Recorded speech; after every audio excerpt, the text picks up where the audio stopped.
Subscribe to our YouTube channel and press the bell icon to never miss a video from Radio Nasha.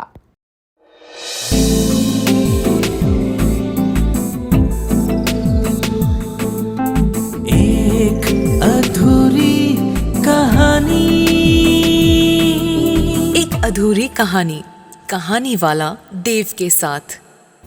Nilofar को बचपन से चूड़ियों की आवाज बहुत अच्छी लगती थी। उसके अब्बा का चूड़ियों का कारखाना था ना, तो घर में हमेशा हरी, पीली, लाल, नीली हर रंग की चूड़ियां पड़ी रहती थी। और छोटी सी नीलोफर उन बड़ी बड़ी चूड़ियों को अपनी नन्ही नन्ही कलाइयों में पहन के पूरी कोठी में खनकाती फिरती। घर में सिर्फ नीलोफर और उसकी अम्मी अब्बू ही थे। नीलोफर का एक भाई था जो कुछ साल पहले कश्मीर में दहशतगर्दों से मुठभेड़ में शहीद हो गया था। सिर्फ 22 की उम्र में मुल्क पे बेटा कुर्बान कर दिया था नीलोफर के माँ बाप ने, और अब बस नीलोफर ही उन दोनों के जीने का आसरा थी। इसीलिए बेहद लाड प्यार से फूल की तरह पल रही थी। अमूमन बच्चों से पूछो कि बड़े होके क्या बनोगे, तो सब कहते हैं doctor, engineer, pilot, cricketer, actor वगैरह वगैरह। लेकिन नीलोफर के दिल में बचपन से एक चूड़ियों की आवाज थी और दूसरा उस आवाज तक पहुंचने का जरिया, यानी शादी। लिहाजा नीलोफर से कोई भी पूछता, नीलो बड़े होके क्या बनेगी, तो जवाब बंधा हुआ ही आता था, शादी। और ऐसा जवाब मिलने पर दूसरा हंसता हुआ एक ही सवाल आता था, अरे क्यों, सिर्फ शादी ही करेगी, पढ़ाई लिखाई नहीं करनी क्या? तो नीलो भी बेहद संजीदगी से जवाब देती कि वो सब तो करना है, लेकिन चूड़ियां तो शादी करने पे ही पहनने को मिलेंगी ना, किसी की शादी हो, सालगिरह हो या फिर कोई भी दूसरा मौका।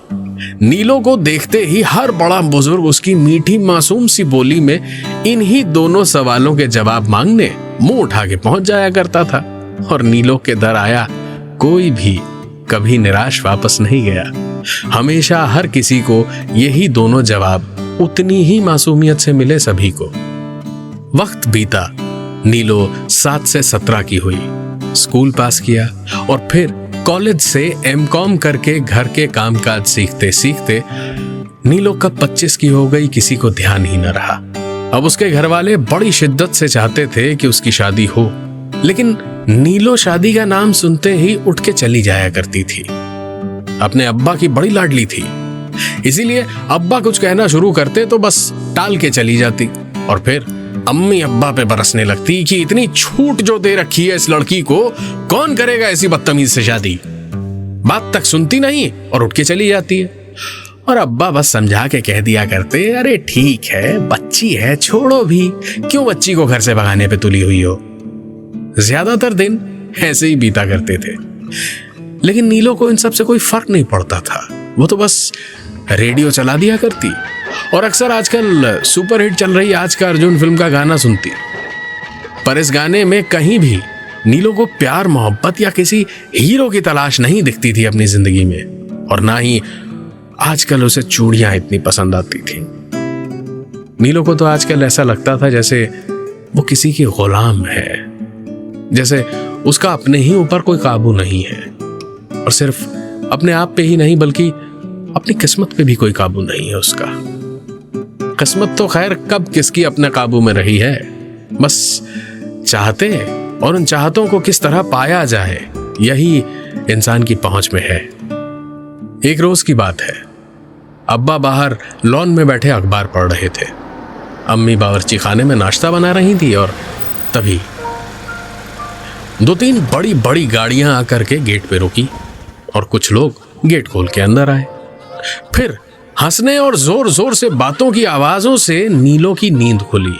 आंख मलते मलते उसने खिड़की से झांक के देखा तो खाला आई हुई थी, कुछ जाने पहचाने से चेहरों के साथ। नीलो हाथ मुंह धो करके नीचे पहुंची तो अम्मी और खाला ने हाथ पकड़ के उसे वापस अंदर खींच लिया।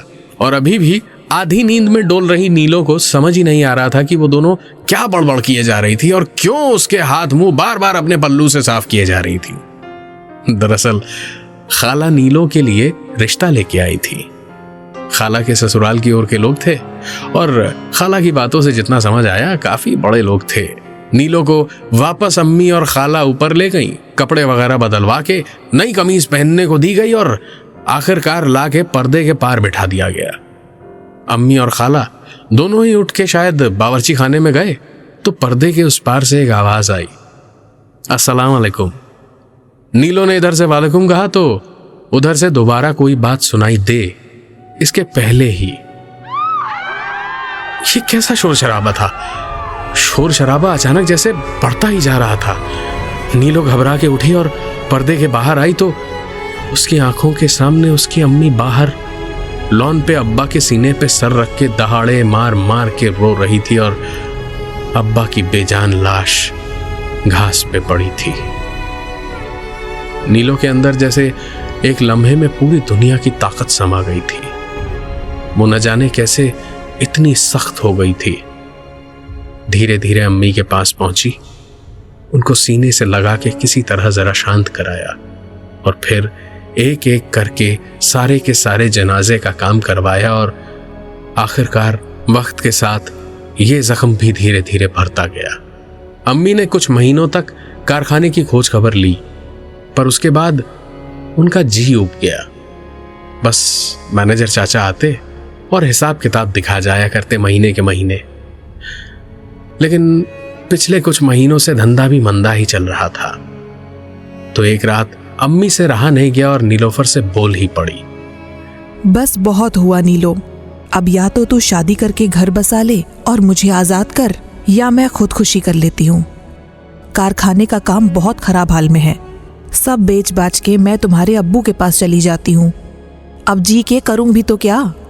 नीलो अपनी अम्मी के मुंह से ये सब सुन के आज अब्बू की मौत के इतने महीनों बाद जरा कमजोर पड़ी। उसकी बड़ी बड़ी आंखों में दो मोटे मोटे आंसू आए, लेकिन उसने दोनों को न सिर्फ रोक लिया बल्कि अम्मी को जवाब भी दे दिया। अम्मी, आपने एक शहीद और एक पढ़ी लिखी बेटी को जना है।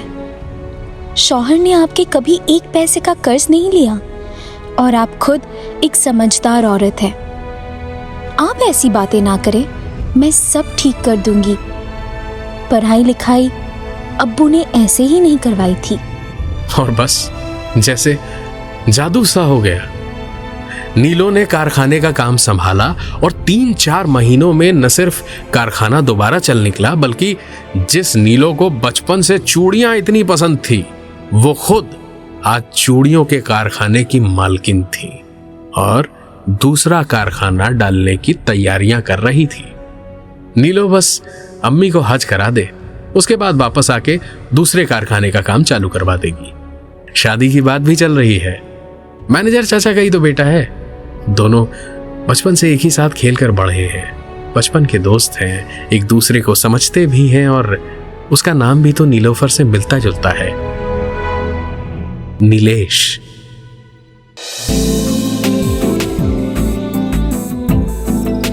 आप सुन रहे थे एक अधूरी कहानी। कहानी वाला देव के साथ, प्रेजेंटेड बाय फीवर नेटवर्क।